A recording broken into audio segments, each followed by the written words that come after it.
Mais D Mackenzie, projeto em debate. É uma honra estar com vocês. Eu sou a professora Angélica Benatti Alvim, atual diretora da Faculdade de Arquitetura e Urbanismo da Universidade Presbiteriana Mackenzie. E este webinar é muito importante para todos nós. Eu gostaria de agradecer à equipe que nos ajudou a idealizar esse processo, professor Marcelo Teixeira, as nossas coordenadoras de extensão e atividades complementares, a professora Ana Paula Calvi, a professora Luciana Monzilo, a professora Pérola Bocanelli, as nossas estagiárias, a Tayla, a nossa funcionária, a Gilvanete, e os nossos parceiros, o diretório da Faculdade de Arquitetura e Urbanismo, da Faculdade de Arquitetura e Urbanismo, da FAM, e o diretório do curso de Design. Além do pessoal que está representando a pós-graduação, a nossa estudante de doutorado, Andresa Ledo. Foi um trabalho árduo para a gente pensar num cronograma de eventos, né, num momento muito difícil, no momento da pandemia, em que todos nós estamos isolados, distanciados socialmente, mas, ao mesmo tempo, integrados socialmente pelas lives, pelos eventos, pelas aulas remotas. Então, eu acho que a gente está num momento muito diferente para todos nós, estamos todos nos adaptando neste momento, e inaugurar o webinar FAO Mackenzie é importante por quê? Porque é um novo ciclo, né? Não que nós não queiramos fazer os nossos eventos de forma física, muitas saudades do nosso chiqueirinho, do nosso saguão, dos nossos professores, mas, no fundo, a gente precisa se encontrar mais, e esses eventos, esses debates, eles são importantes para os nossos encontros, para os nossos debates e para também contribuir com a formação de todos vocês.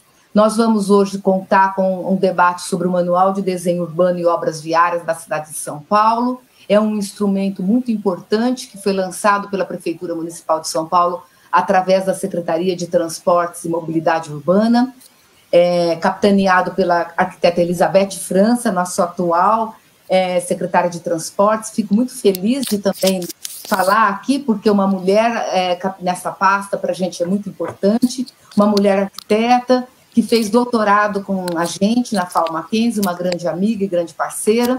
Então, a quem agradeço, porque indicou a coordenadora do projeto, a arquiteta Maria Tereza Diniz. E estaremos também com a nossa egressa da Faculdade de Arquitetura e Urbanismo Mackenzie, a Carolina Cominotti. E é uma oportunidade muito, muito grande a gente falar sobre este manual. Por quê? Porque é um instrumento que vai disciplinar o espaço viário, né? Principalmente o espaço público, as ruas, calçadas da nossa grande cidade, tanto na área consolidada quanto nas áreas precárias, nas áreas mais distantes, nas áreas em construção, principalmente no que diz respeito às obras viárias e reformas do espaço viário e novas áreas a serem construídas. Então, eu acho que é um desafio para a Prefeitura implementar um manual deste porte. Ele foi lançado no dia 9 de junho e está em consulta pública até 8 de julho. E o que é muito importante, nós, arquitetos e urbanistas, nossos estudantes, nossos professores, participarem dessa consulta pública, principalmente aqueles que se preocupam com o melhor desenho da nossa cidade, aonde o espaço viário ele é fundamental para o deslocamento a pé, não só dos nossos transportes públicos, do nosso modo individual, mas para o deslocamento a pé. A caminhabilidade hoje ela é muito importante e vai se tornar mais importante agora no pós-pandemia, onde nós precisamos de calçadas adequadas e mais largas, ciclovias e espaços com um bom desenho para que consigamos desenvolver nossas atividades de forma saudável na nossa cidade. Então, eu vou apresentar aqui as nossas duas convidadas e, na sequência, eu vou passar a palavra para as nossas convidadas, para a professora Maria Tereza Diniz, a arquiteta Maria Tereza Diniz, e, na sequência, para a Carolina Cominotti. A arquiteta Maria Tereza Diniz dos Santos Mazieiro, ela é arquiteta e urbanista formada pela Faculdade Isabela Hendricks, em Belo Horizonte, é uma mineira que está, né, se formou em 2002 e veio trabalhar em São Paulo em 2005. É mestre pela Universidade Panthéon de Sorbonne, em Paris, em 2004, e veio em 2005, a convite da Prefeitura de São Paulo, trabalhar na Secretaria Municipal de Habitação, na SEAB. Coordenou o programa de urbanização de Paraisópolis, naquele momento em que Paraisópolis, as favelas de São Paulo, receberam uma série de projetos de urbanização, uma série de obras muito importantes que nós acompanhamos.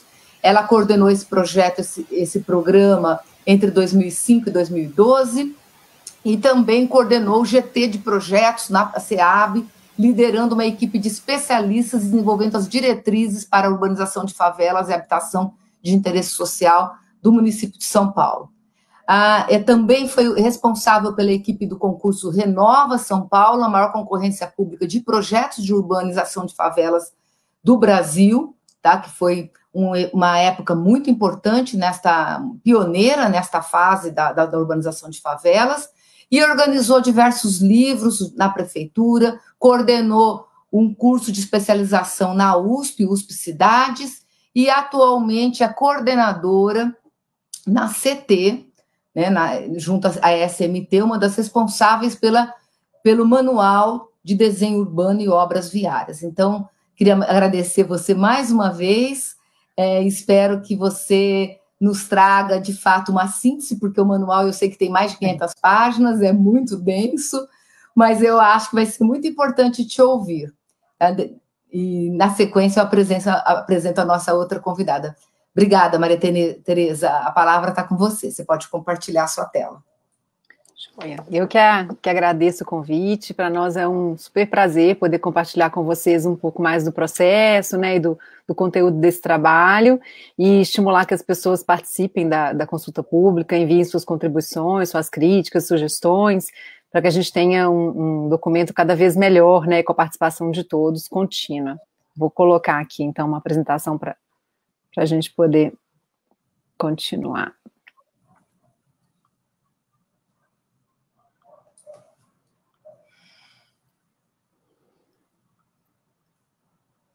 Funcionou? Vocês estão conseguindo ver minha tela?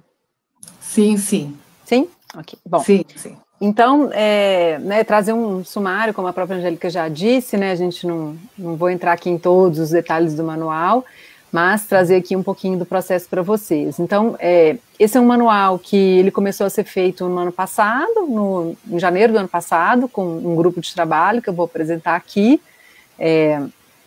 A gente tem a intenção de fazer um manual que seja uma norma técnica, tá? Então, ele é um produto que é para projetista, ele não é para um cidadão comum, embora também possa ser usado por esse perfil de usuário, claro, né? Mas a linguagem dele é uma linguagem técnica. E a intenção é que ele traga parâmetros para a gente desenvolver projetos e implantar obras, né, em espaço viário. Aqui a gente está dizendo espaço viário como toda a área entre lotes, né? Então, a calçada, a ciclofaixa, a ciclovia, a pista, né, todos os espaços que a gente tem no sistema viário, incluindo aí o espaço público, que às vezes tem também uns restinhos de pracinhas, né, uns fragmentos urbanos, restos de desapropriação, então todos esses larguinhos que às vezes surgem junto do viário também estão incluídos aqui no nosso escopo. E a gente se inspirou em manuais de outros lugares do mundo, né, para fazer. Alguns são muito antigos, como o de Barcelona, que é da década de 90, é muito legal o manual de Barcelona, mas o formato, a gente tá usando o formato do de Nova York, que é esse Street Design Manual aqui, que ele é em formato de fichário. Tá? Então, o prefeito ele instituiu uma portaria estabelecendo qual que era o grupo que devia ser responsável por essa compilação desse manual, que são diversas secretarias que eu vou mostrar em seguida, e esse grupo vem trabalhando para poder editar, né, esse manual de São Paulo. No Brasil ainda não tem nenhuma cidade ainda tem um manual pronto, com esse escopo, né, com todos os temas que a gente tem no trabalho de uma via, de uma rua. Então, isso é um desafio muito grande para a gente, porque nem sempre os parâmetros que a gente vê em outras cidades do mundo, eles servem para nós, né? A gente tem que aclimatar, a gente tem que pensar na nossa realidade, a gente tem que tentar enfrentar outros desafios de coisas que são específicas, no nosso caso, de São Paulo, né? Então, o manual ele foi construído com todas essas secretarias que estão aí, né? Essas que estão em rosa, ele analisa as competências não só do município, mas também questões que têm a ver com o Estado, com a federação, ele tem que estar integrado em relação a todos esses temas, né? E a gente teve o apoio, além das secretarias da prefeitura, a gente teve o apoio também da Bloomberg, da iniciativa Bloomberg, que trouxe apoio de algumas secretarias, né, de alguns outros órgãos técnicos, como a ANACTO, a WRI e outros desse tipo. E depois a gente incluiu também a SEAB e a SVMA. Só um minutinho, por favor, gente. A SEAB e a SVMA que entraram no nosso grupo também, que não estavam incluídos inicialmente, e depois entraram no nosso grupo. A gente fez um levantamento da linha do tempo. Eu vou pedir um minutinho só, Angélica, desculpa. Fica tranquila, fica tranquila. Um problema pessoal aqui. Todos nós somos... Isso é interessante porque mulheres, mães, trabalham, chefiam equipes, contribuem com a cidade, mas também tem que se desdobrar com os filhos pequenos. A Tereza é mãe, tem duas crianças, né? Um bebê e uma criança pequena, então acho que é importante a gente também conviver com isso.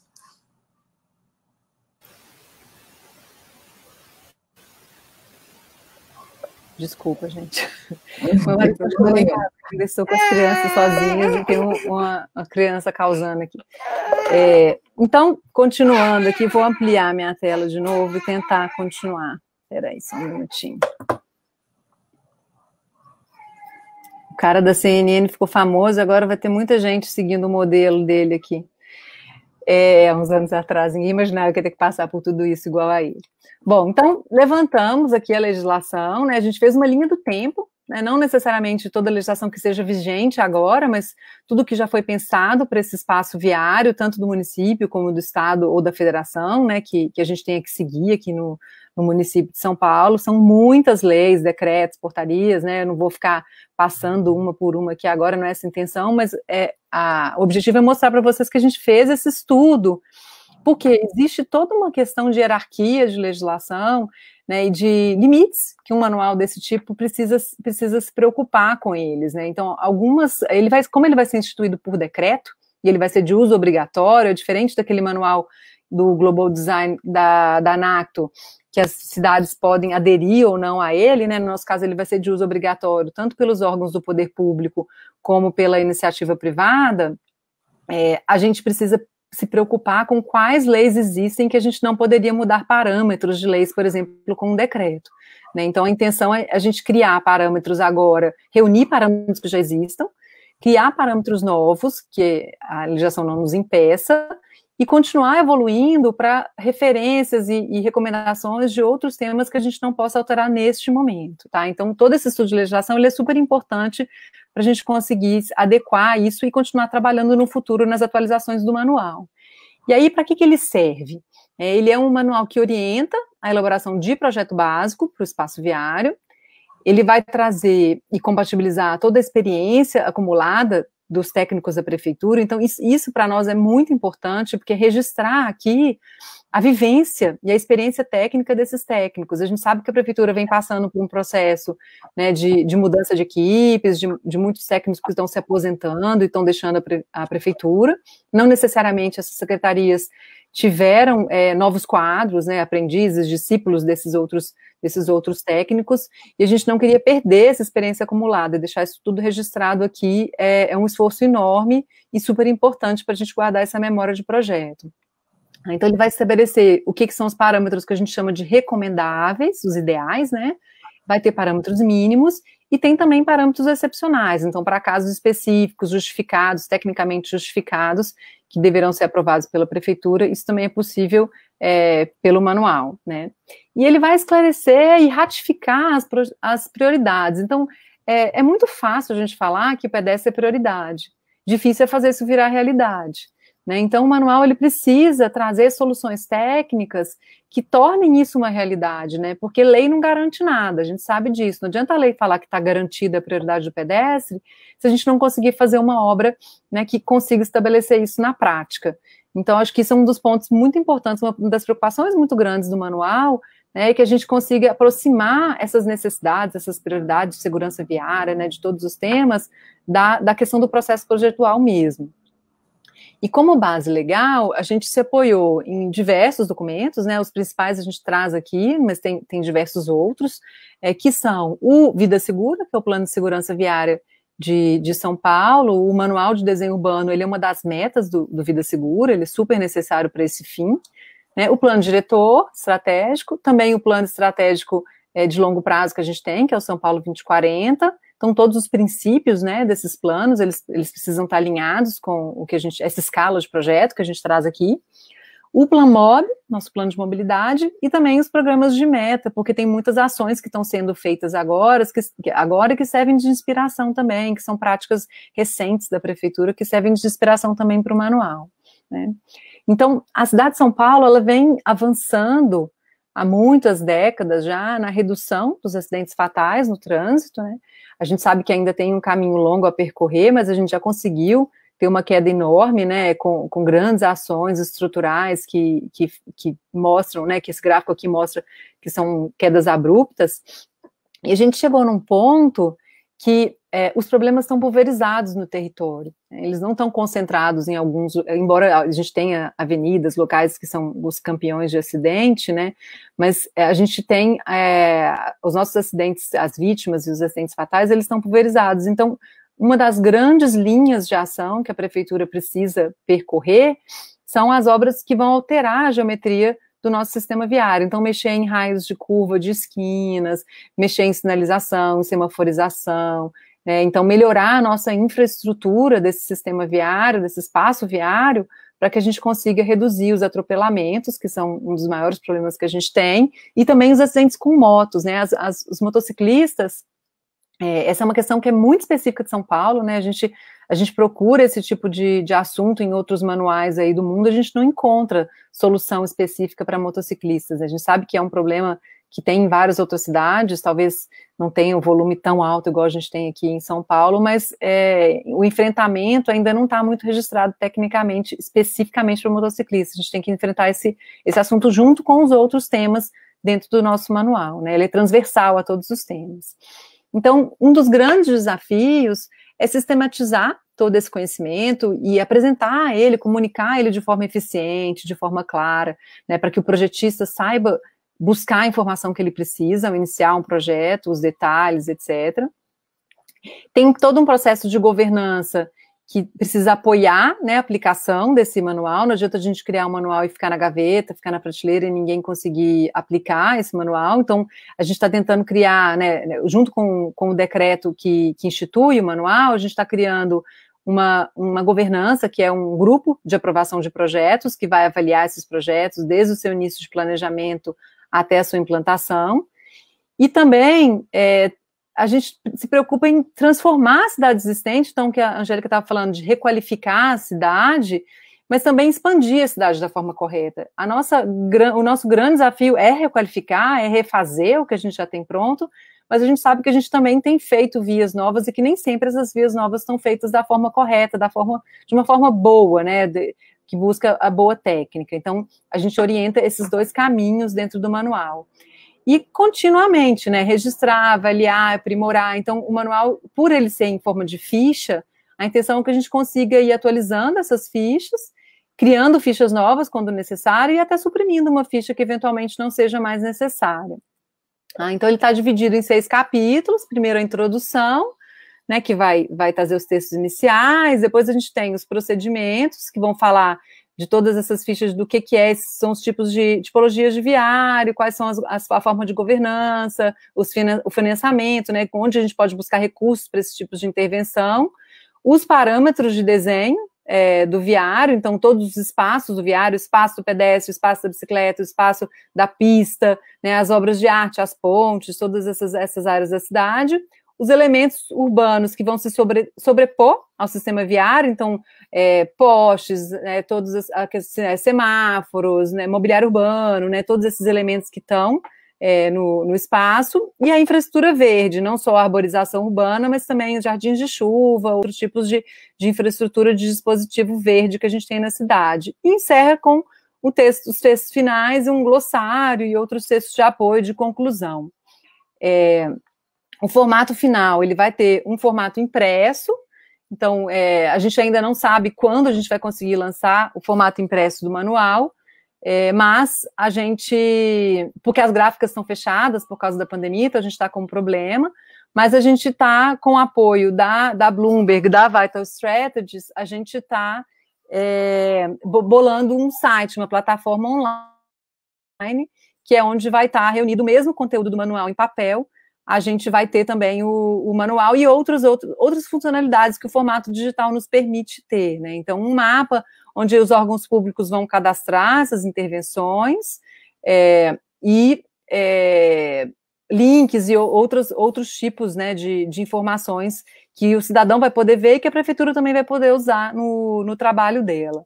Tá? Então, esse sigil, que é o cadastramento que a gente está falando aqui das intervenções no território, ele tem essa função, né, de que a gente sabe que muitas vezes os órgãos da prefeitura eles trabalham num sistema viário e na semana seguinte vem a Sabesp, por exemplo, e quebra o pavimento de novo e faz de novo. Então, que se os órgãos entre si souberem, né, o que um e o outro estão fazendo, a gente pode reunir essas intervenções e fazer de uma vez só, né, e até aproveitar intervenções, aproveita a intervenção do outro órgão para fazer coisas que ele precisa e tal. Então, ter esse olhar no território integrado em relação às ações do município.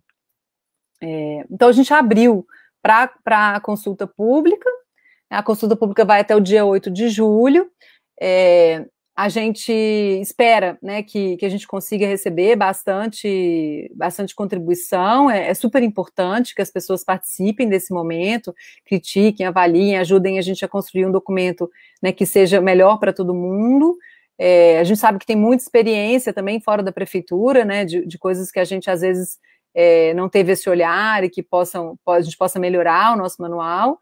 Então a gente gostaria mesmo de estimular, né, que as pessoas possam usar esse prazo aí para sugestões e nos enviar para que a gente possa responder e melhorar. O manual ainda vai passar por um processo de revisão, não só de revisão de texto, né, de português, etc., mas também de melhoria de toda a questão de ilustração, fotografias, as ilustrações, as imagens finais, e também um projeto gráfico que vai ser feito assim que a gente tiver, né, já está contratado, e assim que a gente tiver a versão final do texto, do manual, depois da consulta pública, a gente vai começar a cuidar desse layout aí do visual, né, do projeto gráfico mais eficiente, uma comunicação melhor do nosso manual.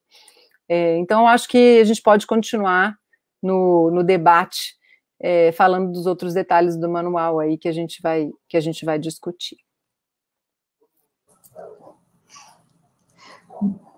Maria Tereza, muito obrigada. Minha tela, consegui, né? Sim, tá perfeito.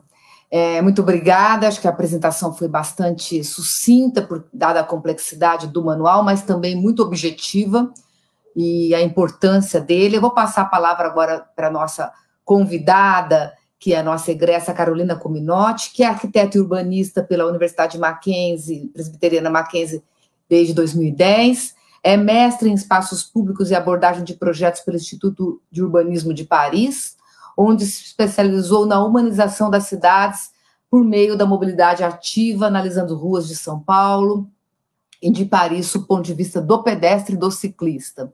A Carolina também atuou na Prefeitura de Paris, na área de deslocamentos e vias, e entregou a equipe de legislação urbanística do Levinsky Arquitetos. Entre 17 e 19, trabalhou na Prefeitura Municipal de São Paulo, na assessoria técnica em planejamento urbano da Secretaria de Mobilidade e Transportes da Prefeitura Municipal de São Paulo, buscando a implantação de ruas mais seguras, sempre com foco na mobilidade ativa. Então, eu queria agradecer a Carolina mais uma vez. A Carolina vem contribuindo na nossa disciplina de mobilidade urbana da Faculdade de Arquitetura e Urbanismo Mackenzie, a disciplina que eu trabalho hoje, que eu atuo, e acho que essa parceria em trazer a Maria Tereza e a Carolina, e propiciar a Carolina estar discutindo isso com a gente, é muito importante para todos nós. Lila, né, como ela é conhecida agora, é você. Muito bem, então, em primeiro lugar, eu gostaria de agradecer muito a FAU Mackenzie e a Angélica por a gente estar aqui debatendo esse projeto que é tão importante. Gostaria também de agradecer a Maria Tereza e, na pessoa da Maria Tereza, a Prefeitura de São Paulo, a CET, que tem técnicos, né, maravilhosos, a Beth França, que vem liderando esse processo de forma brilhante e agora virou nossa secretária de Mobilidade e Transportes, e para nós, arquitetas, urbanistas, isso é realmente um marco, como a Angélica falou. E eu queria dividir um pouquinho com vocês, então, da história, né, resgatar um pouquinho mais do que antecipou tudo isso que a Tereza acabou de contar para a gente. Então, um projeto, antes de mais nada, ele é uma ideia, né? E uma ideia é como uma sementinha. Ela precisa de um solo fértil para prosperar, para ela poder germinar.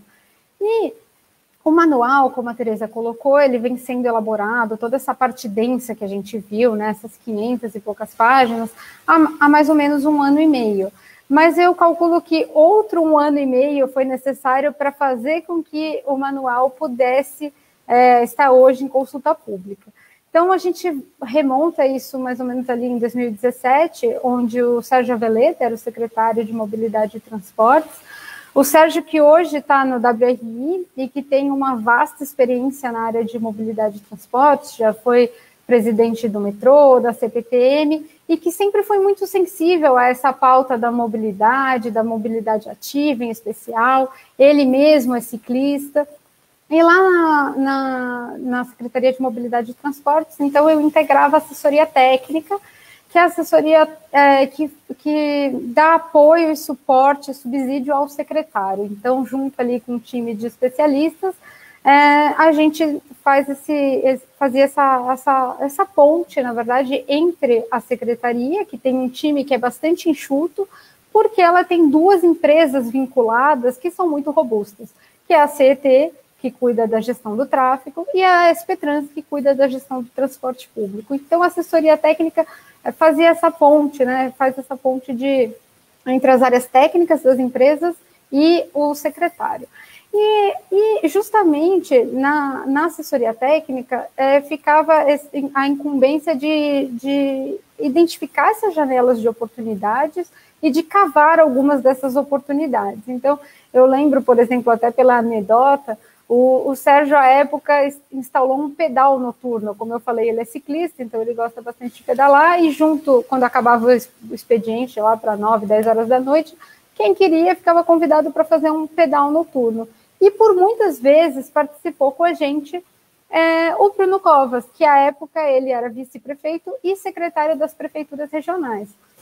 E lá, enfim, tive a oportunidade de conversar bastante com ele sobre calçadas, que é um tema que ele sempre foi muito sensível, e ele justamente instituiu, em março daquele ano, a CPC, que é a Comissão Permanente de Calçadas, que já era uma meta, um desejo antigo do PlanMob, né, de ter esse grupo intersecretarial, já que 1/3 dos deslocamentos na cidade de São Paulo são feitos exclusivamente a pé. Então, e em calçadas que não estão em boas condições de conservação. E então, esse sempre foi uma questão, né, da nossa cidade. A rede de mobilidade a pé não é pensada como parte integrante do sistema, né, até por conta da nossa legislação. E ali a CPC, então, também ficou frente a uma pilha enorme de legislação pertinente, mas ela se encontrava limitada ao escopo da calçada. E aí, em maio daquele ano, o pessoal da ANACTO fez um esforço muito grande para que muitas entidades endossassem o livro que a Maria Tereza comentou, que é o Global Street Design Guide, que é um livro-guia, né, que a ANACTO buscou compilar as melhores práticas em termos de uso e projeto de viário urbano e nas mais diferentes circunstâncias. E ali, então, a gente, como Prefeitura de São Paulo, endossou o guia, o que não fazia com que a gente tivesse que se comprometer em colocar aquelas estratégias, apenas mostrava que a Prefeitura entendia que aquele era um bom manual de boas práticas. Qual que é o ponto? A questão do viário, na verdade, ela faz parte de uma questão maior, que é a questão de segurança viária. Então, lá naquela época, a Aveleda deu início à construção do Plano de Segurança Viária, que era justamente um grande esforço da Prefeitura em trazer todas as secretarias para a questão da segurança viária. Hoje, 1.300.000 vidas são perdidas no trânsito anualmente no mundo inteiro, e esse é um problema sistêmico, é uma pandemia também, uma pandemia silenciosa, e que para ter o enfrentamento ideal dessa pandemia, a gente também precisa de muitas ações conjuntas, né? Então, a ideia ali do Plano de Segurança Viária era fazer com que todo mundo tivesse a par desse problema e desse as mãos, se unissem ali para ajudar a enfrentá-lo. E aí, em 2018, então, a gente tem uma movimentação política importante, que o Dória sai para a campanha, e aí o Bruno assume como prefeito. E quando ele assume como prefeito, um dos primeiros atos dele é puxar a CPC, a Comissão Permanente de Calçadas, para o gabinete do prefeito. Então, é a única comissão da prefeitura vinculada ao gabinete do prefeito, justamente porque mostrava essa intenção dele de fazer com que essa pauta da calçada avançasse. Na secretaria assume o João Ottaviano, que à época era presidente da CET, então ele já estava muito familiarizado com as questões de segurança viária, com as questões de mobilidade ativa, e chega com o time dele, então, Elizabeth França, como diretora de planejamento e projetos, que justamente consegue fazer essa extração do que a CET tem de melhor, que é essa área de planejamento, que tem técnicos brilhantes. E lá, em 2018, também, a NACTO lançou o Global Street Design Guide em português, virou o Guia Global de Desenho de Ruas, e foi muito bacana, porque o pessoal da Vital Strategies e da Bloomberg fez com que cada membro da CPC recebesse uma cópia daquele manual, que agora estava em português. Então, aquele conteúdo ficou muito mais acessível. Isso foi permeando, esse conteúdo foi permeando dentro das secretarias. Então, eu reforço aqui que essas parcerias com essas entidades internacionais sempre foram muito boas para a prefeitura e faz com que essas boas práticas elas fiquem disseminadas dentro da prefeitura. E aí a gente está no momento que o próprio plano de segurança viária entra em consulta pública. Então, a gente tem as 32 audiências públicas, né, para uma em cada prefeitura regional, para levar todas as metas do plano de segurança viária, e muita articulação com o Conselho Municipal de Transporte e Trânsito e com a Câmara Temática, tanto de bicicleta, a pé, enfim, temos 5 câmaras temáticas dentro do CMTT, e todas elas foram muito ativas em auxiliar a contribuir para colocar o Plano de Segurança Viária em pé.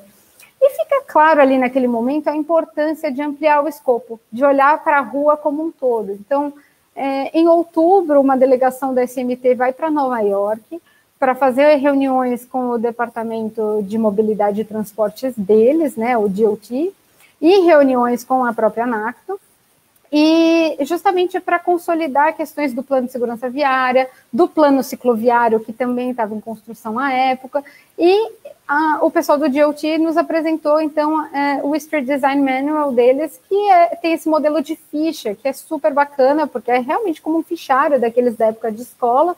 Você consegue abrir e tirar, e como a Tereza falou, é muito prático na hora de atualizar, porque às vezes uma norma deixa de ficar em vigor e não precisa reeditar todo o manual, pode só tirar a ficha. Então, dessa experiência, então, veio essa ideia da ficha, né? Então, o grupo estava muito maduro, e aí foi criado, então, o GTMOV em dezembro de 2018. E em janeiro de 2019, a CPC entrega, então, o decreto 58611, o novo decreto de calçadas, que justamente compilou as boas práticas de como seria uma boa calçada, né, no município de São Paulo. E o grande ganho ali foi que, à época, a CPC conseguiu vincular a largura da calçada, a faixa livre, na verdade, a largura da calçada. Então, se você tem uma calçada bem generosa, você é obrigado que a sua faixa livre seja igualmente generosa. Então, pelo menos 50% da largura da calçada. E isso foi um grande ganho. E aí a CPC, então, ela é extinta, e em abril entra em vigor o Plano de Segurança Viária, que, como a Tereza falou, o manual é um dos compromissos, ele entra como uma parte integrante do Plano de Segurança Viária, que tem ancorado os princípios no Visão Zero, né, de que nenhuma morte no trânsito é aceitável. E ali, então, o GTMOV, como a gente apelidou, que é o grupo de trabalho do Manual de Obras Viárias, que inclusive muitos dos técnicos que eram da CPC integraram o GTMOV, ele abre o escopo, então, ele começa a olhar para a rua de testada a testada. Então, sempre... Por quê? Qual que foi o grande pulo ali? A gente entendeu que os projetos viários, eles nasciam das mais diversas formas. Então, às vezes era uma operação urbana, às vezes era uma certidão de diretrizes, às vezes era uma urbanização de favela, e que não tinha um processo bem definido, né? Quando você tem um lote privado na cidade de São Paulo, o processo interno de aprovação de um projeto para aquele lote é muito, muito bem desenhado. Então, você vai lá na CEL, e se você quiser fazer um edifício comercial, ele vai passar ali por Comim. Se você quer fazer um edifício institucional, por Servim. E, na verdade, para os projetos públicos, a gente não tinha isso tão bem desenhado. Então, o GTMOV mapeou todas as formas de possíveis nascimentos de projetos viários, então, tudo que poderia fazer com que um projeto viário nascesse, e desenhou um processo de governança. Então, muito inspirado no GRAPROEM, que é o processo de aprova rápido da Prefeitura de São Paulo. Então, quem tem um projeto para um lote particular que entra numa determinada diretriz, ele recebe uma análise conjunta, um parecer conjunto, e isso faz com que você tenha o seu projeto aprovado de forma muito mais rápida. Então, o GRAPROEM foi o grande inspirador do órgão de governança, do GRAPROURB, e faz com que a gente tenha essa análise conjunta. Então, o GTMOV, ele realizou toda essa compatibilização, toda essa negociação, essa conciliação para um projeto viário nascer, e compilou tudo num só lugar. Antes, era feito muito caso a caso, né? Então, eu acredito que esse seja o grande legado do manual. Para mim, ele vai ser um grande divisor de águas na produção do espaço público paulistano, e tenho certeza que ele vai inspirar outras cidades do Brasil. E pensando, então, em tudo que eu e a Tereza a gente comentou, eu queria fazer a primeira pergunta para a Tereza, que é a seguinte: quais são os próximos passos, Tereza, que você entende que sejam cruciais para que o manual se torne uma realidade e que ele seja efetivo?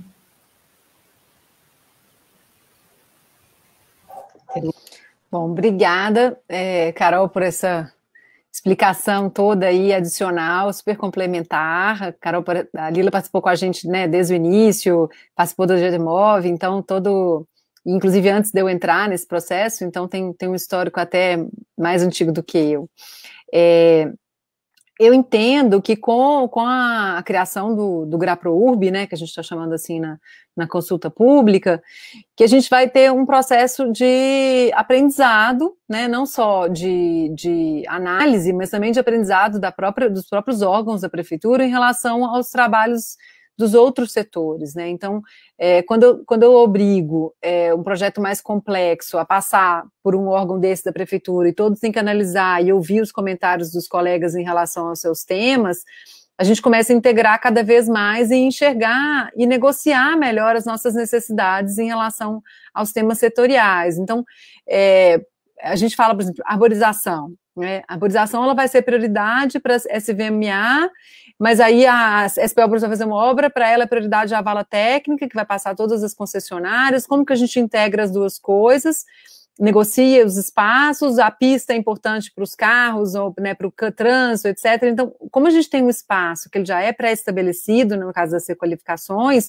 e ele também não é infinito no caso das vias novas, né, a gente não vai achar que vai sair fazendo ruas enormes e largas, como a gente tem em outras cidades do mundo, né, as calçadas estreitas de Nova York, só para a gente ter um parâmetro aqui, das ruas, não são das avenidas, as ruas elas têm 5 metros, né? Então a gente usar parâmetros de Nova York e aplicar aqui, é claro que a gente não vai conseguir fazer igual o que eles fazem lá, né? Então acho que o GRAPROURB ele tem essa intenção, né, de que a gente, sendo obrigado a usar e que a gente tenha essa interface, essa avaliação entre os projetos, entre os órgãos, que isso melhore cada vez mais a qualidade dos projetos e que ele se aplique, né, e que os próprios projetistas, que sejam da própria prefeitura ou que sejam contratados por ela ou por particulares, eles também, se apropriando desse manual e sendo obrigados a usar esse manual, eles também vão poder nos ajudar a construir cada vez um manual melhor.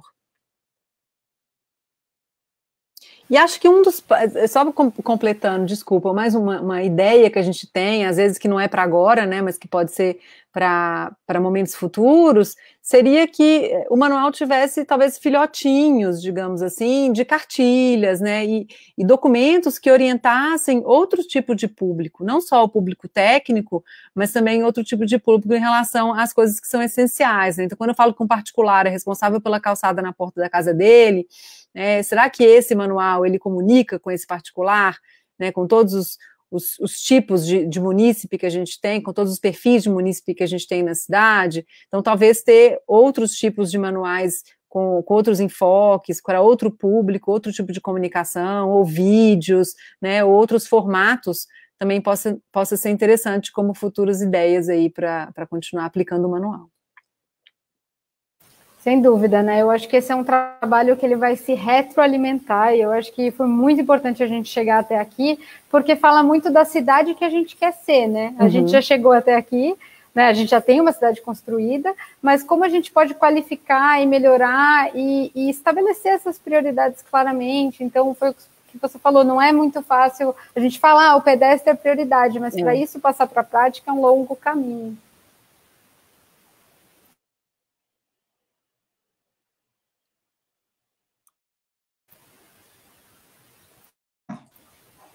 Eu queria aproveitar, e eu acho que o debate é muito importante, porque a questão do manual, ele vai nos ajudar a repensar as áreas consolidadas, né? Então, eu estou vendo aqui uma série de perguntas no chat, eu estou tentando sistematizar algumas, mas eu queria perguntar para você, Maria Tereza, como a prefeitura está vendo, não só a partir do manual, mas a partir das iniciativas, porque o manual eu acho que ele é extremamente importante, mas aí até terminar a consulta pública e depois os próximos passos, que eu também quero te perguntar algumas coisas dos próximos passos, queria pensar um pouco essa coisa mais imediata. Você que está junto à CT, trabalhando nessa área, como a prefeitura está vendo o retorno às ruas e as ações importantes em relação à pandemia no espaço público, no espaço do sistema viário.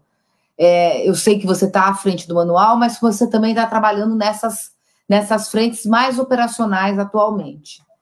E com certeza o manual vai nos contribuir para o futuro da cidade, mas a gente tem uma questão mais imediata. Você conseguiria falar alguma coisa? Não sei se... Sim, a gente tem feito algumas rodadas de discussão com o apoio da WRI, da Bloomberg, do Instituto Cordial, tentando criar alguma sistematização dos dados, o que a gente tem disponível, né, desde o início da pandemia, da nossa quarentena aí. A gente ainda não consegue enxergar medidas que sejam específicas para controle da pandemia, digamos assim, que não sejam coisas que a gente já queria fazer, né? Então, eu falar que eu quero ter calçadas melhores, eu quero ter mais ciclofaixa, mais ciclovia, etc., são coisas que a gente sempre achou boas, né? E sempre quis fazer, não é por causa da pandemia, elas já eram necessárias e continuam sendo, talvez agora até, né, com mais, de forma mais clara, né? Então, a gente ainda não tem, acho que a gente ainda não tem, inclusive os estudos, né, que ainda não estão conclusivos em relação a formas de contaminação, coisas assim.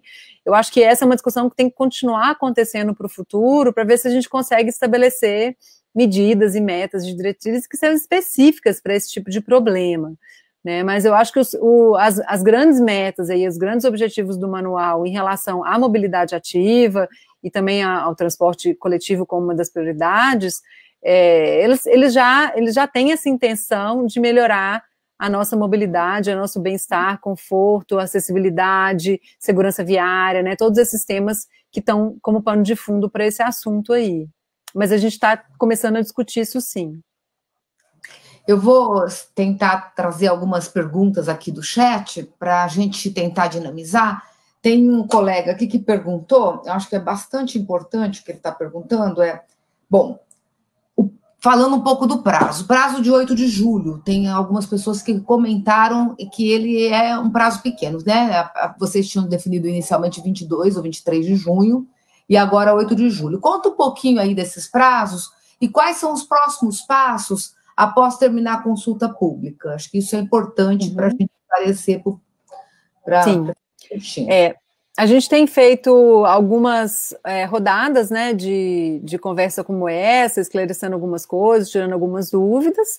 As pessoas que quiserem mandar contribuições ou dúvidas, elas têm que enviar naquele e-mail que está na página, que é o Manual de Desenho Urbano, na página da CET tem um e-mail. A gente pode até colocar aqui, se vocês quiserem, depois eu digito aqui o e-mail para a gente poder colocar.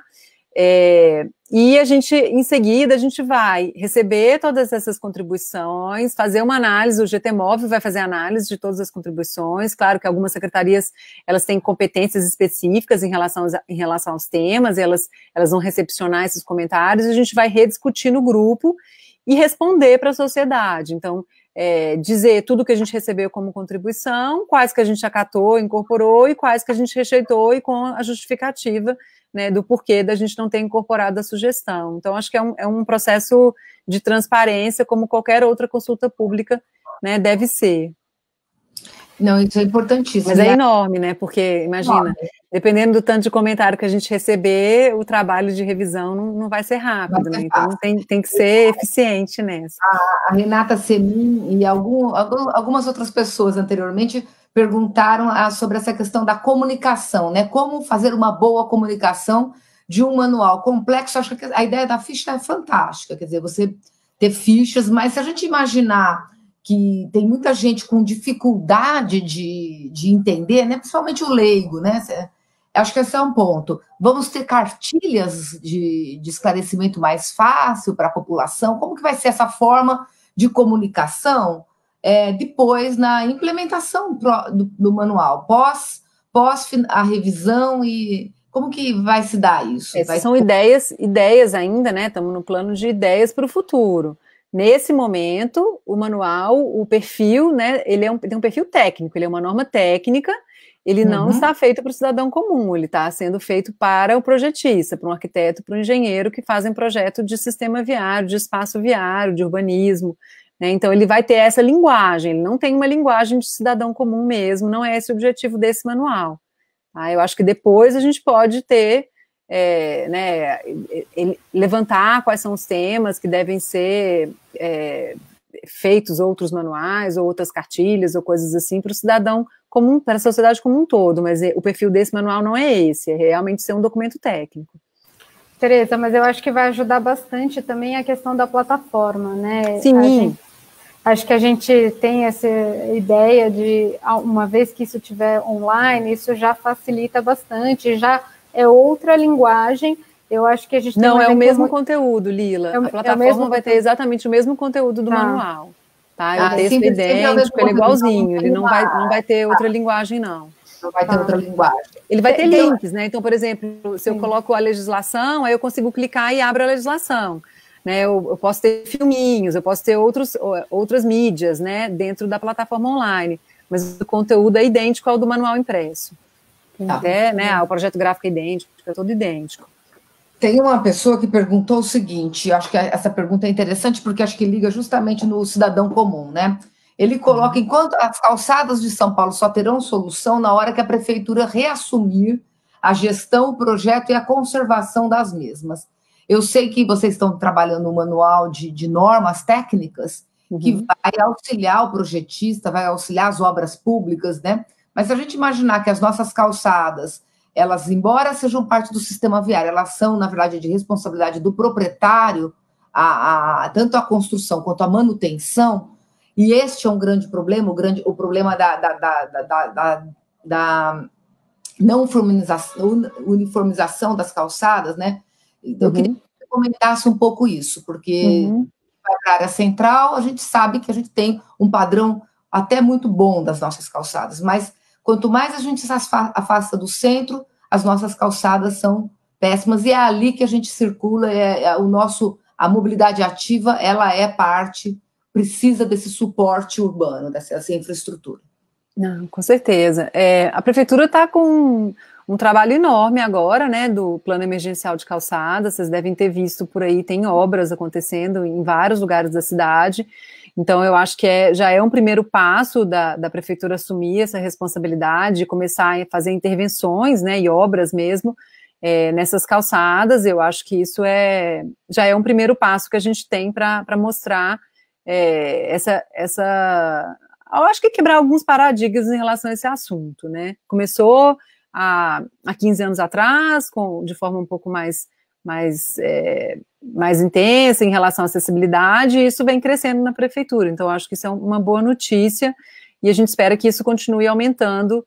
Nós, arquitetos, urbanistas que acreditamos nisso, achamos mesmo que, em relação a padrão, principalmente, né, é fundamental que a prefeitura tenha padrão, e que, se cada um for fazer o seu, igual é hoje, né, é muito difícil manter um padrão único. Então, se a gente acha difícil para nós, imagina para um deficiente visual. Como que ele encontra padrões no caminho dele para saber atravessar uma rua com segurança sozinho? Né? Quais são os pontos que ele encontra na saída?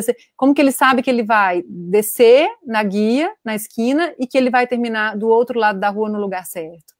Né? Então, existem desafios muito maiores para os deficientes, né, que a gente não consegue nem imaginar quando a gente não vivencia esse tipo de problema. Então, acho que as calçadas são uma grande preocupação, né, desse manual, as bicicletas, as calçadas, né, os mais vulneráveis do sistema viário, e realmente são padrões que a gente precisa estabelecer e construir, né, não adianta só ficar no papel.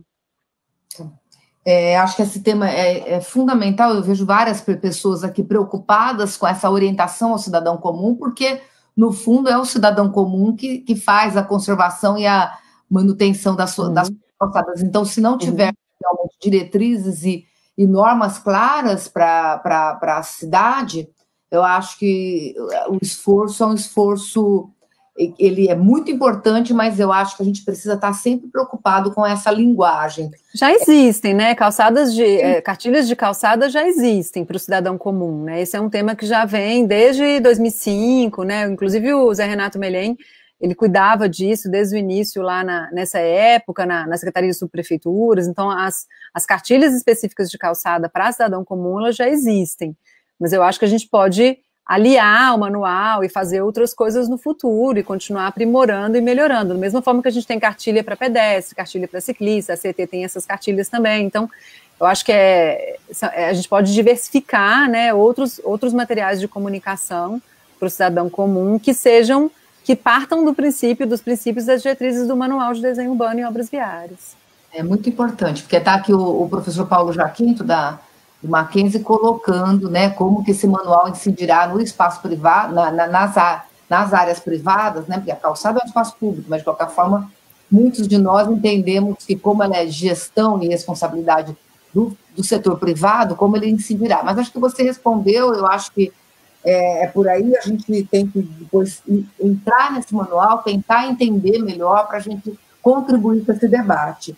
E tem uma outra pergunta aqui: o que acontece como o manual encara a requalificação das áreas históricas como centro de São Paulo? Há alguma menção ou diretriz para as ruas de pedestres? Sim, a gente incluiu a Secretaria de Cultura, o DPH, no GRAPROUB, né? Inicialmente eles não estavam porque eles não integram o GTMOV, então inicialmente eles não estavam. E nas discussões mais recentes eles vão passar a integrar, porque é super importante para os casos das áreas de patrimônio e também para toda essa questão da paisagem, né? Não só da calçada em si, do material, do pavimento, mas de toda a questão da paisagem. Então a gente espera que eles nos ajudem a construir também essas novas referências, de manter a nossa história, né? E de manter os nossos espaços públicos, tanto o sistema viário, as nossas alamedas, por exemplo, né, as árvores, que fazem parte dessa composição da paisagem, das ambiências das nossas avenidas antigas, que eles possam nos ajudar nessa tarefa também. Então, eles agora vão fazer parte conosco do GRAPROUB. Tá, eu estou vendo Não aqui. deixa de existir ainda as aprovações do Compresp, tá? Então, só para mencionar isso, que isso é importante, né? A gente vai ter a aprovação do GRAPROUB em relação à intervenção viária como um todo, mas continuam existindo algumas aprovações que são exigentes, por exemplo, a aprovação da CPA, né, que é a nossa Comissão de Permanente Acessibilidade, a aprovação do Compresp, quando for o caso, elas vão continuar existindo dentro do mesmo processo da prefeitura, mas esses órgãos integram também o GRAPROUB nas discussões do projeto.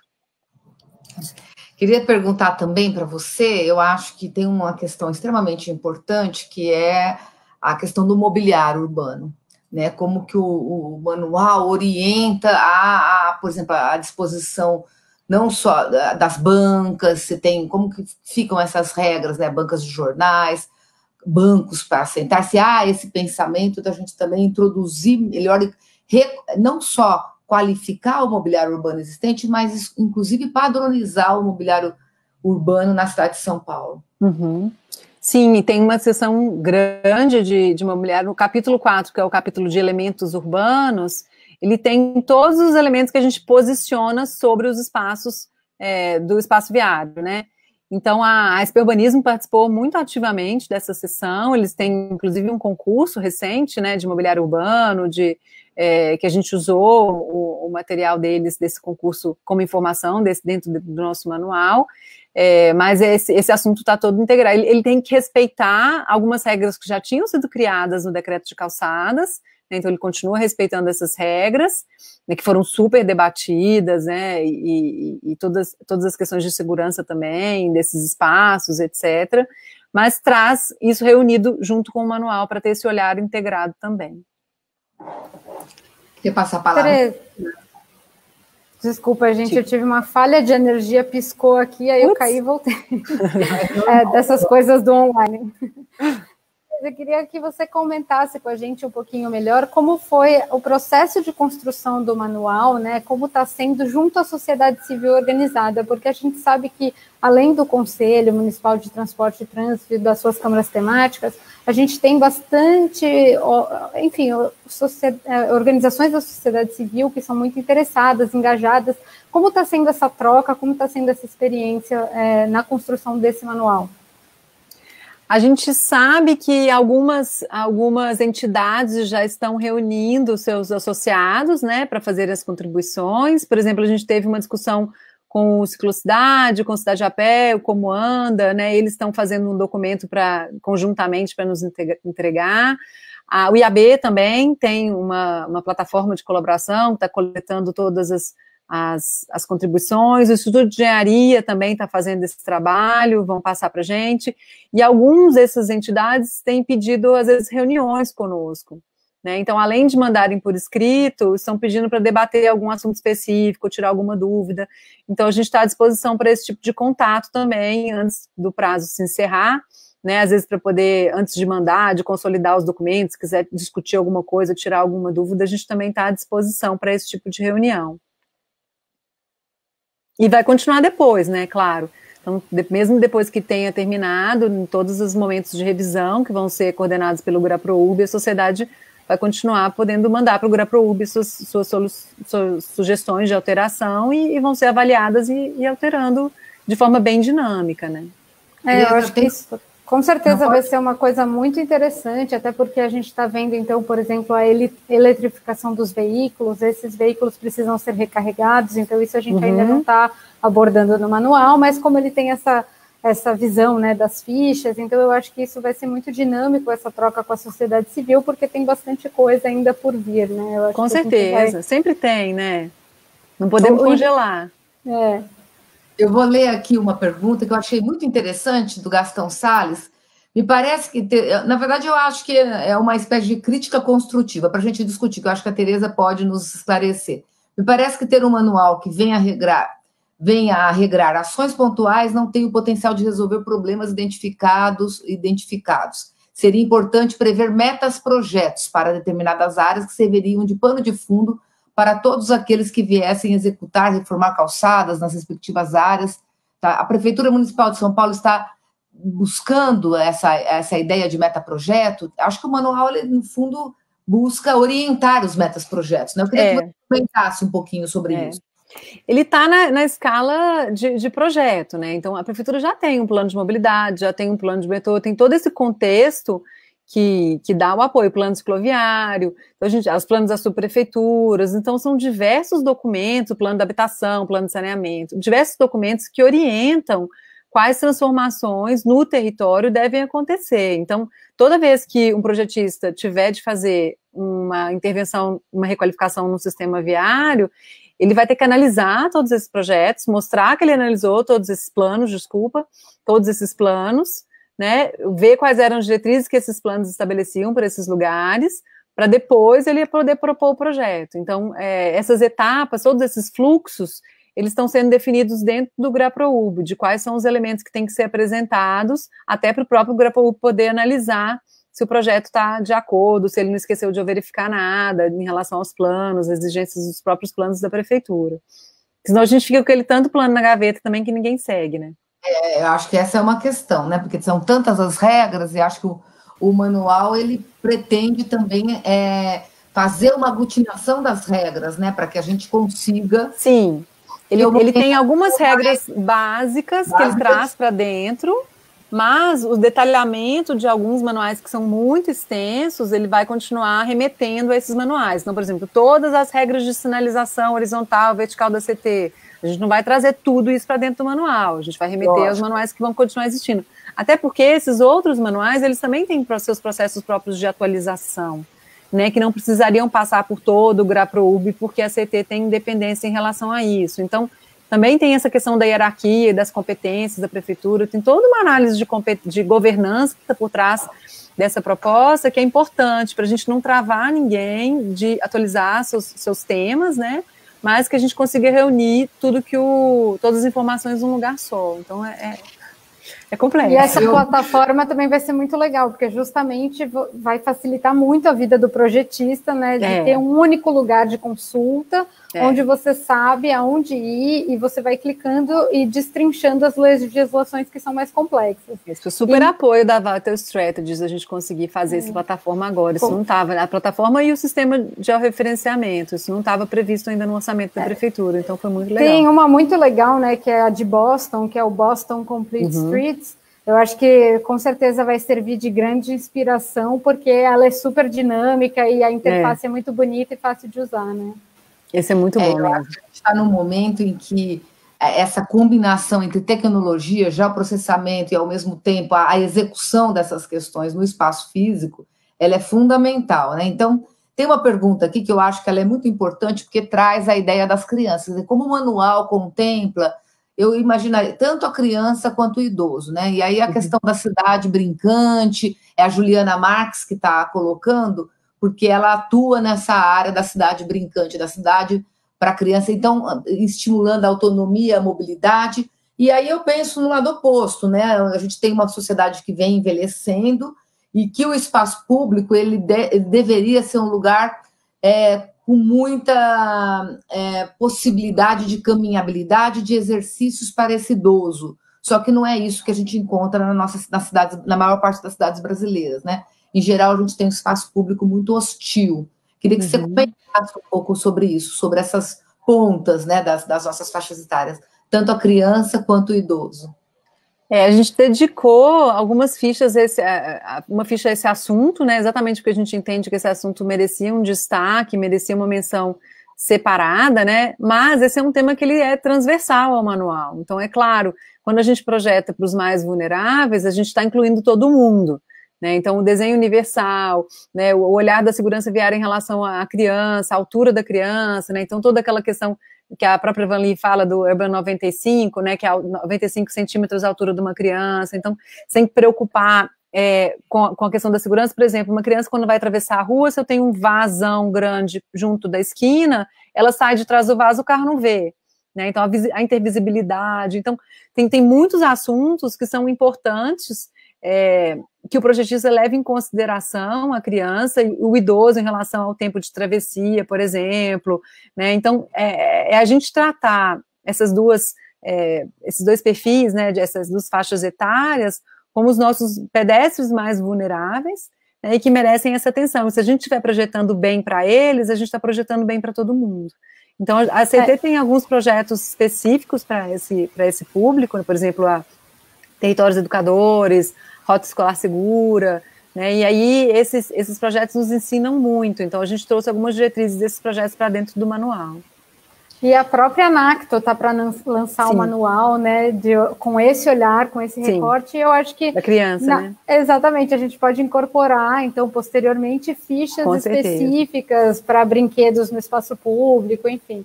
Acho que tem bastante coisa aí. E são trabalhos da prefeitura que não são só da CET, né? São trabalhos que são feitos junto com a SP Urbanismo, junto com a Secretaria de Educação, junto com outros órgãos da prefeitura, exatamente para ter essa visão de vários aspectos, né?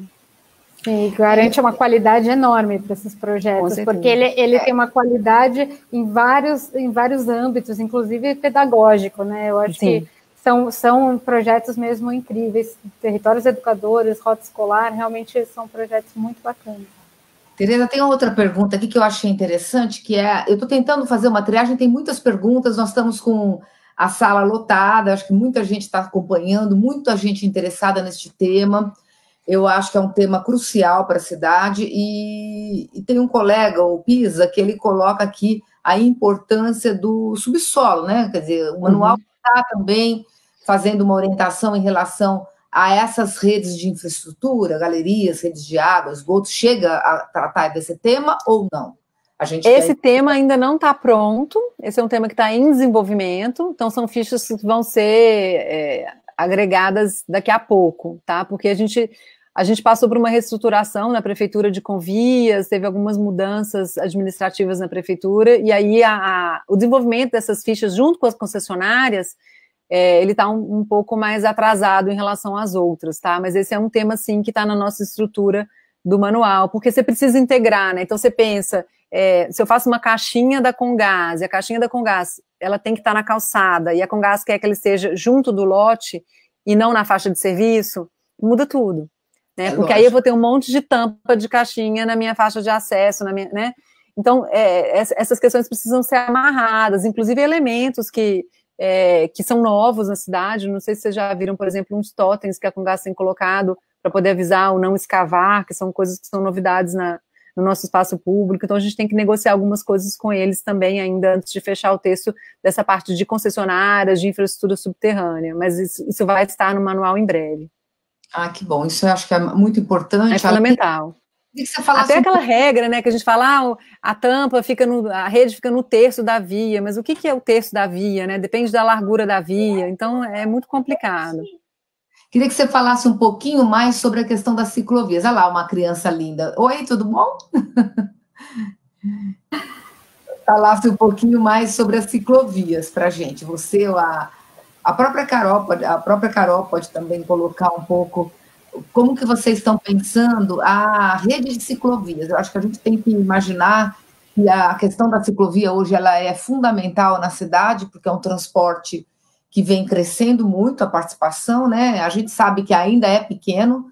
Se a gente pegar os dados da pesquisa de destino, desde de 2007, a ciclovia ainda é uma coisa pequenininha na escala gráfica, mas hoje é um transporte que ganhou uma determinada desenvoltura, não só pela população de baixa renda, que era um dado que tinha aparecido muito forte na pesquisa OAD de 2007, mas nessa pesquisa de 2017, o uso da bicicleta aumentou nas áreas, nas zonas onde reside as áreas de alta renda, as zonas mais consolidadas, etc. É lógico que a gente teve aí uma política de implantação de ciclovias, mas eu queria também ouvir um pouco de vocês que trabalham com o tema sobre essa política, né, da continuidade de uma rede de ciclovias, que a gente pudesse, de fato, ter uma cidade mais propícia para esse tipo de sistema de transportes. A gente está... Quer falar, Lila? Pode falar.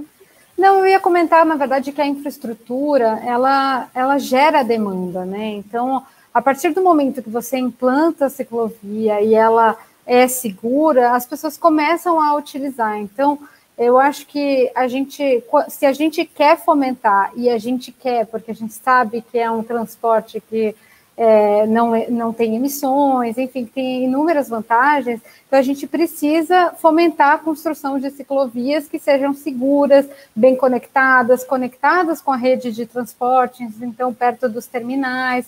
Eu acho que a gente realmente, especialmente agora, depois da pandemia, a gente tem visto que é uma forma muito boa de se deslocar para fazer distanciamento social, então eu acredito que o futuro das nossas cidades passa pelo caminhar e, sem dúvida, também passa pela bicicleta. Você quer falar um pouco, Tereza? Não, é só dizer que a gente tem um plano cicloviário, né, que foi elaborado recentemente, e a gente está, como metas da prefeitura, implantando, né, a requalificação das ciclofaixas existentes e também novas ciclofaixas. Tudo bem, pode manter, não tem problema nenhum. Tem até comentários ótimos aqui sobre a questão da criança, da mãe. Gente, tragédia. A gente está em casa. Vida humaniza as relações de trabalho. Humaniza, né? Rebeldes. Mas o manual, ele traz essa questão, a orientação. Não, a questão do plano não, né? A questão do plano, de onde vai ser e tal, continua no plano, mas ele fala como elas têm que ser feitas. Isso. Então, ele traz os parâmetros, né? Se eu for fazer uma ciclovia, como que ela tem que ser? Totalmente segregada, separada, etc. Se eu fazer uma ciclofaixa, ou como que eu uso a ciclorrota? Ela pode ser usada, em que aspectos? Quais são os parâmetros de segurança? Então, tem tudo isso por trás. Deixa eu dar uma olhada se tem mais alguma pergunta. Eu acho que a gente está terminando o nosso programa aqui, o nosso webinar, e diria que uma questão importante, você, Tereza, que trabalha com desenho urbano, a Lila, eu queria que vocês falassem um pouco da importância do ensino de projeto e de desenho urbano nas faculdades de arquitetura e urbanismo. Eu acho que esses dias eu estava conversando com uma aluna sobre o projeto do parque que ela vinha desenvolvendo, e todo o caminhar, e toda a ideia de desenho urbano mesmo, na escala do pedestre. E o que fica muito claro é que a gente, na Faculdade de Arquitetura e Urbanismo, porque o assunto, né, arquitetura e urbanismo é muito complexo, né? As diversas escalas de projeto. Então, o aluno, ele de fato chega, a sensação que eles têm é que, de fato, eles chegam na nona etapa, no trabalho final de graduação, e eles têm dificuldade ainda de desenhar e de propor, e eu acho que a gente precisava também, nas escolas de arquitetura, estimular mais essa ideia do desenho urbano e do projeto urbano, e talvez o manual seja uma referência muito importante.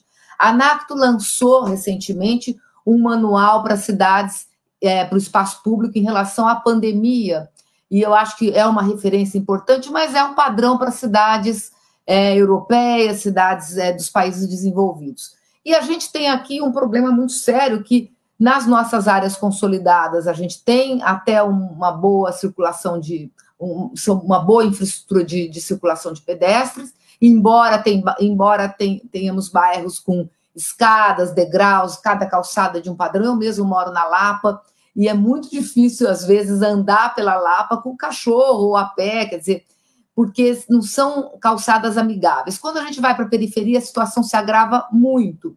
Então, por exemplo, nas favelas, a gente sabe que o principal local de encontro é a rua, né? O espaço público é a rua.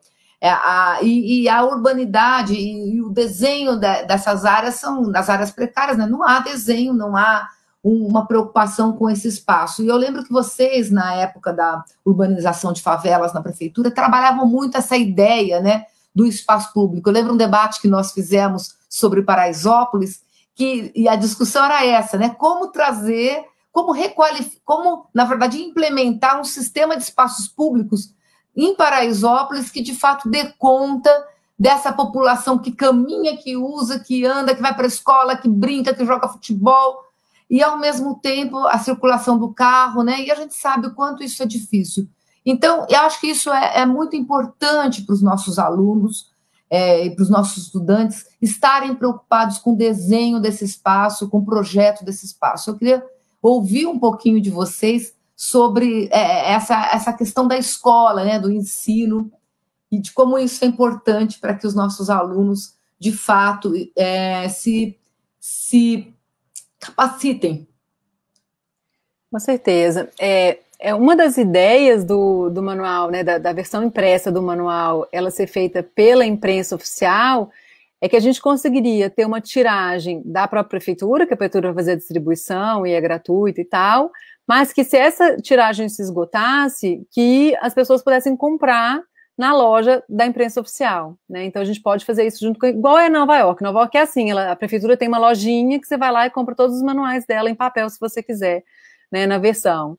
Então essa é uma das ideias, tá, que a gente vai poder ter, e aí a ideia da atualização do manual em fichas é que quando a gente tiver fichas novas, né, ou fichas que forem atualizadas, elas vão ser todas feitas em formato A4, que a pessoa possa imprimir a ficha na casa dela e trocar no fichário, substituir aquela ficha ou incluir aquela ficha no fichário. Então, acho que essa acessibilidade do documento, se a pessoa quiser em papel e não quiser usar só a plataforma online, que também é uma opção, lógico, né, ela também tem essa intenção. A gente sabe que os alunos sempre querem comprar, querem ter acesso à publicação e tal. Então, é uma ótima forma de disseminar o conhecimento e de ter o uso dessa informação técnica, né, para os alunos já começarem a projetar e a pensar da forma correta desde a faculdade. Então, isso acho que e outras cidades também, né, gente de outros lugares também possam acessar isso, do Brasil.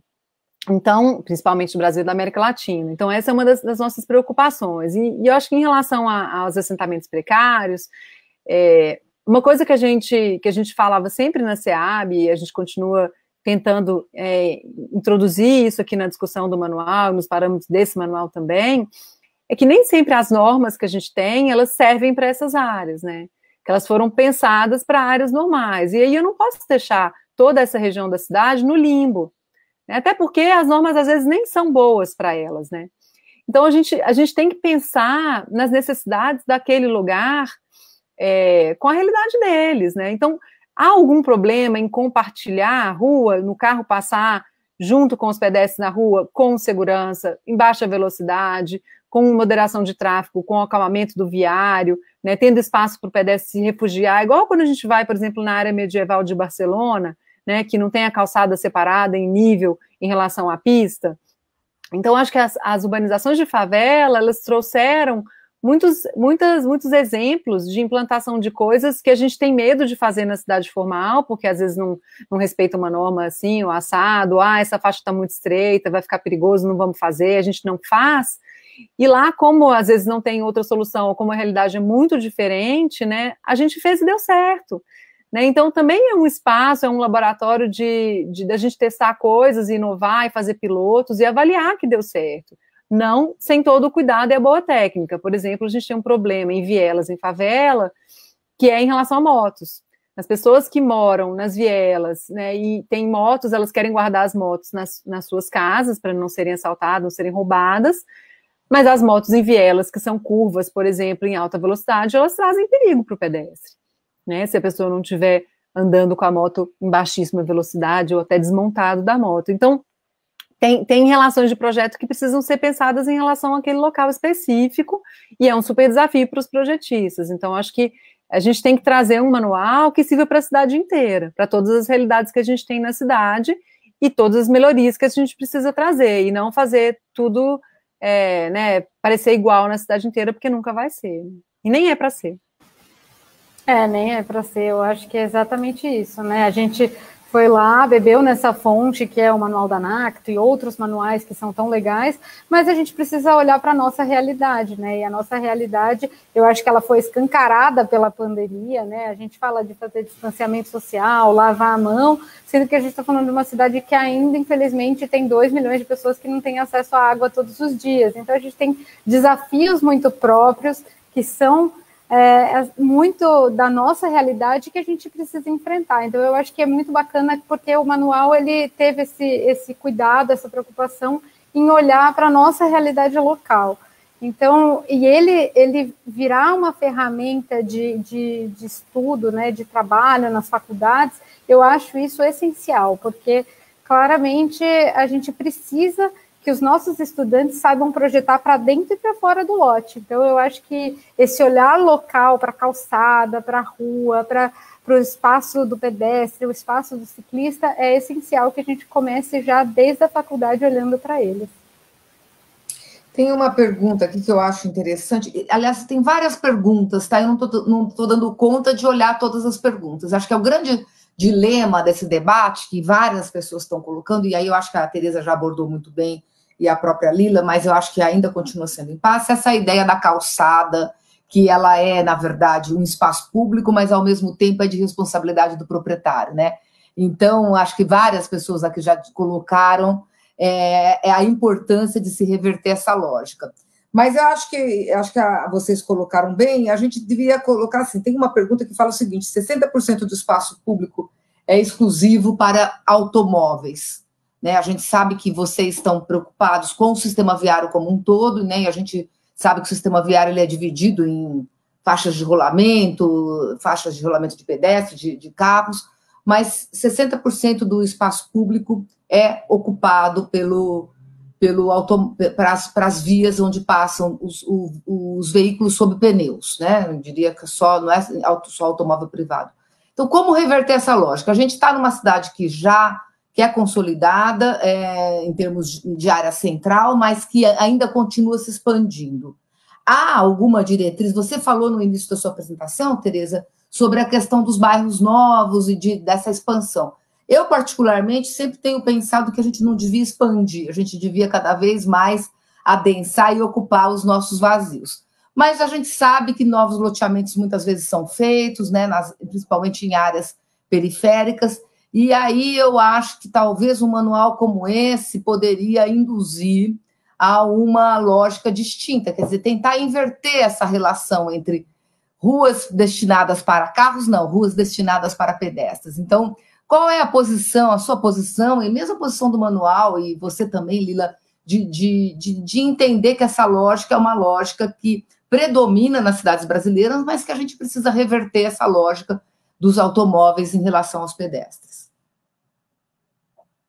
Acho que esse é um dos grandes desafios, né, de um projeto. A gente está colocando no manual o pedestre como prioridade, é claro, né, inclusive antes do ciclista, só para deixar isso explícito, né, aqui na fala, e que para calcular o espaço necessário para a calçada, a gente tem que fazer estudos de demanda, né? Então o nível de serviço, ele precisa ser levantado, porque não dá para falar que 2 metros é suficiente em qualquer lugar da cidade.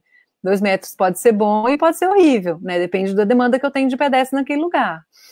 Depende dos outros elementos que eu preciso ter naquele lugar. Então, o pedestre tem que ser prioridade no projeto, e ele tem que ter o espaço dedicado em relação ao volume necessário naquele lugar. Mas não dá para a gente achar também que a gente vai tirar toda a parte da pista e que vou reduzir todas as faixas, vou deixar uma faixa só e tal, porque a gente também precisa de transporte público, a gente também precisa de acessibilidade com veículo individual em alguns casos, né? Então, é uma negociação com bom senso, mas há muito espaço para melhorar, inclusive em relação às larguras de faixa de trânsito, né? Então, tem muito lugar que tem sobra de pista. Se a gente rebalizar, reduzir, né, sem eliminar nenhuma faixa, em muitos casos, a gente consegue ganhar centímetros valiosos para a calçada, né? Não é mendigar centímetro, mas às vezes são áreas que sobram mesmo. E abaixar a velocidade do veículo, né? Exatamente, e com outras medidas de segurança, etc. Então, são medidas que, conciliadas, né, trariam maior conforto, bem-estar, acessibilidade, segurança. Eu acho que a parte de tipologias de viário que a gente está propondo, que mostra todas essas seções de vias, né, o que é uma via residencial, o que pode ser, né, o trânsito é baixo, eu posso liberar estacionamento, o carro às vezes até funciona como uma chicana, porque as pessoas param na porta das suas casas, né, e aí quem vai passar, como tem pouquíssimo tráfego, funciona nesse sentido. Agora eu tenho uma via comercial, tipo uma Teodoro Sampaio, né, que é um exemplo bem clássico, que ela é arterial, né, ela não tem caixa para ser arterial, mas na classificação viária ela é arterial, né, eu tenho um ônibus, uma faixa exclusiva à direita, né, então qual que é o perfil dessa via? Eu preciso ter o olhar dos dois lados, né, o comércio, sem matar o comércio, né, então como que a gente melhora a mobilidade, sem matar a ambiência, como que eu coloco a infraestrutura sem atrapalhar o pedestre. Então, tudo isso tem que ser negociado, né? É um super quebra-cabeça, que é o desafio do projetista. E eu acho que o manual, ele traz um pouco isso, né? Já a própria prefeitura fez a lição de casa de fazer essa conciliação e já dar mastigado para o projetista e falar, olha, é por aqui. Então, eu acho que isso vai ser um grande ganho para a cidade. E uma coisa só que eu queria comentar sobre isso, Angélica, eu acho que também as falas, né, a forma como a gente fala as coisas também tem muito poder. Então, eu lembro que na época da construção da política pública da Paulista Aberta, muita gente, mas vão fechar a Paulista? Não, a gente vai abrir para as pessoas, fechar para os veículos. Então, tem essa questão de terminologia que eu acho que aos poucos a gente vai construindo e gerando uma massa crítica para que as pessoas entendam que, na verdade, as cidades são para as pessoas, né? Então, eu acho que são desde ações mais robustas, como o próprio manual, até nessas mais singelas, que é trocar a Paulista fechada. Não, a Paulista está aberta. Então, eu acho que passa por todas essas escalas também, né? E aí eu acho que essa última década, a questão da mobilidade ativa ganhou muito espaço, né, nas discussões das políticas públicas. No mundo inteiro, né? Na conscientização das pessoas, né? É uma pena que agora, com a pandemia, o que está em jogo é o público, não é o privado, né? Na verdade, nós estamos o tempo inteiro nos confrontando com a ideia do público, quer dizer, o encontro social, e a rua e a cidade é o local de encontro, né? Acho que a gente precisa cada vez mais buscar ruas seguras, como vocês disseram desde o início. E a ideia de rua segura é rua segura para quem? É rua segura para o pedestre, rua segura para o idoso, para a criança, né? Então, como transformar isso? E eu acho que o manual é o caminho, por quê? Porque ele vai orientar, né, esses projetos, a requalificação das nossas ruas, a construção de novas ruas, a requalificação do nosso centro. E eu acho fundamental que vocês, né, que estão agora no poder público, né, eu acho que agora vocês estão do lado de lá, né, do balcão, nós estamos do lado de cá, na universidade, né, nós cobramos, nós discutimos, vocês implementam, mas a gente precisa deixar, na verdade, as heranças, porque a cada 4 anos a gente muda de gestão e muitas vezes esses projetos, que são projetos extremamente importantes e que trazem inovações, eles são simplesmente deixados de lado. E eu acho que a gente precisa transformar, e eu acho que é na faculdade que a gente, na escola, na faculdade de arquitetura, que a gente, de fato, educa, né, os cidadãos para desenhar as nossas cidades. Uhum. Hoje eu sou professora de mobilidade, né, a Tereza trabalha com isso, trabalha com favela, eu também, a Lila, quer dizer, e a gente está o tempo inteiro mostrando para os nossos alunos o quanto é importante desenhar as nossas cidades, o quanto é importante repensar as nossas cidades, mas entender que nós também dependemos de políticas públicas, e essas políticas públicas precisam ter continuidade. Então, na minha opinião, não é só o desenho, é só a participação no sentido do projeto, do técnico, do projetista, mas é no sentido também da avaliação das políticas e da cobrança de continuidades, porque eu acho que enquanto a gente não tiver continuidade das nossas políticas públicas e transparência, que eu acho que é o que a gente cada vez mais vem cobrando e, de certa forma, esse debate é uma prova de transparência, né? Eu acho que vocês estão trazendo aqui para o debate público o que significa um manual desses, quer dizer, um conjunto de políticas públicas que devem ser implementadas, mas a implementação ela é de médio e longo prazo. Uhum. E ela depende não só dos arquitetos e urbanistas, mas dos cidadãos. Eu acho que a gente precisa cada vez mais estimular todo mundo a ter um envolvimento na construção dessas políticas e na implementação dessas políticas, também na avaliação e acompanhamento. Eu acho que eu dei conta aqui da maioria das perguntas. Eu queria passar a palavra para a Lila, porque ela tem uma última pergunta para você, e para a gente depois encerrar a nossa fala, porque eu sei que você tem aí teu horário com as crianças. Antes que mais um venha me interromper. Não tem problema nenhum. Mas tem várias perguntas aqui no chat, eu vou gravar, e depois a gente pode também... Pode mandar para a gente. Mandar para vocês e a gente continuar o debate. porque é muito importante, é um debate muito oportuno para o momento atual e para o futuro das nossas cidades. Sem dúvida.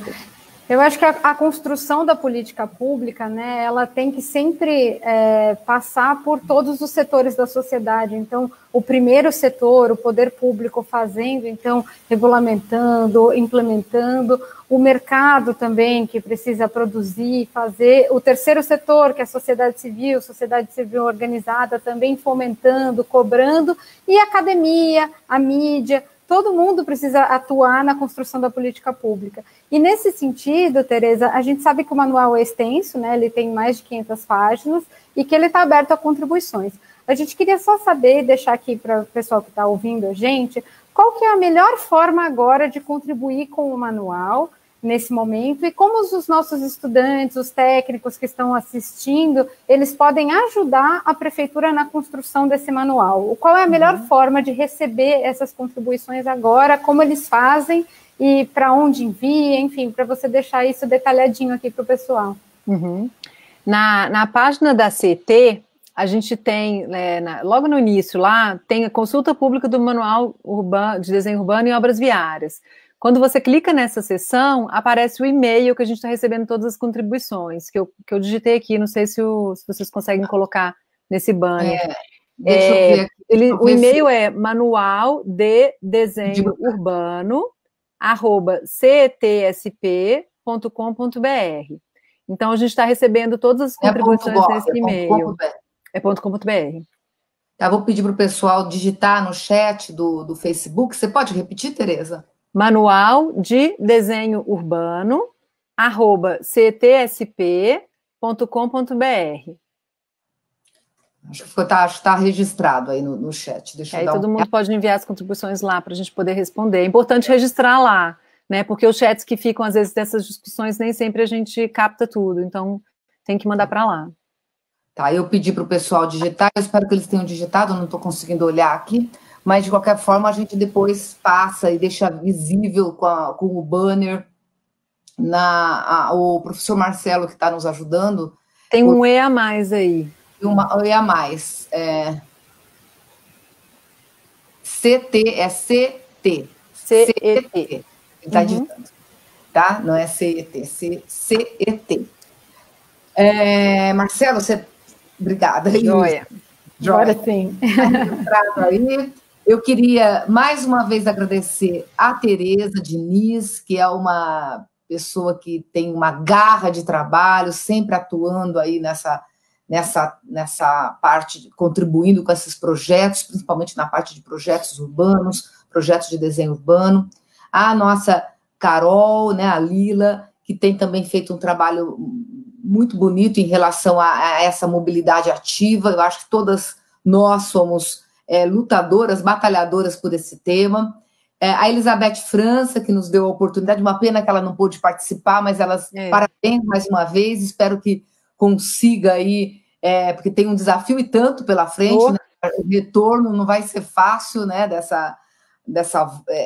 desse pós-pandemia, mas eu acho que nós estamos aí todas, né, falando em termos de mulheres aqui, as três, torcendo para que tudo dê certo e estamos à disposição para contribuir. A Faculdade de Arquitetura e Urbanismo Mackenzie está à disposição para contribuir, os nossos cursos de arquitetura e urbanismo e de design. Houve um comentário aqui da importância da relação entre arquitetura e urbanismo e design, desses profissionais trabalharem de forma integrada na construção dessas ideias, né? A gente está pensando em manual de desenho urbano para o espaço público da cidade, então da escala do objeto à escala do edifício, da escala da cidade, acho que é fundamental. E acho que assim, esse debate foi muito rico, eu aprendi muito com vocês, meninas. Quero agradecer também a equipe que deu apoio ao nosso primeiro webinar e dizer que eu estou muito feliz com o resultado desse debate e, mais uma vez, muito obrigada. Parabéns às duas que contribuíram para essa tarde brilhante. Prazer foi meu, também agradeço aí a oportunidade, o espaço e a companhia de vocês duas, né? Seguimos em frente, né? E estamos às horas, o que precisar continuar discutindo. Vou fazer aqui uma propaganda para a próxima webinar, que vai ser quarta-feira que vem. né, dia 1º de julho, às 17 horas também, com o professor Paulo Saldiva, que é o médico patologista que vem discutindo cidade e saúde. Uau. Eu acho que vocês vão... Legal. Carlos Guilherme Mota, que vem discutindo a questão da história das cidades, vai discutir um pouco a história das pandemias da cidade. Professor Carlos Leite, que vai mediar esse debate, e o professor Ivo Pons, que vem trabalhando com a questão da mobilidade a partir do aplicativo, e tem todo um trabalho, é professor do curso de design. Então, esses 4, né, essas pessoas vão participar de uma webinar nossa, que muito vai bom. debater o tema cidade, saúde e a história, né, no contexto de pandemia. Muito obrigada. Estão todos convidados. Espero que vocês participem também. Com muito certeza. Obrigada. Maravilhoso. Obrigada, viu, gente? Parabéns a todas. Obrigada. Foi um prazer. Tchau. Tchau, tchau, gente. Tchau, tchau. Beijos. Tchau, beijos.